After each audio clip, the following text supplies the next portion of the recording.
So when it comes to crypto and blockchain and stuff, how do you feel about that? I think it's a big part of the future. Right. I really, really do. But I think people are looking at it the wrong way.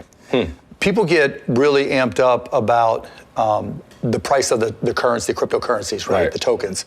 And they think that's really what crypto is, but it's not. That's the noise, right? The signal is, if I were going to start a business, how can I use this new technology to give myself a competitive advantage and disrupt an industry? And so, to give you an example, is NFTs.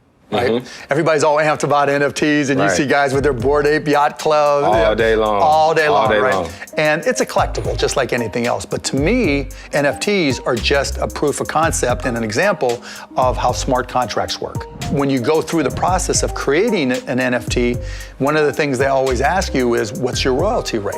And so when I set one up for the first time, I'm like, royalties? How the hell does that work? Because there's no other way to make money every time a digital asset is resold and get paid a royalty. And then I'm thinking, okay, well, if it works for these NFTs, where else can I use this stuff?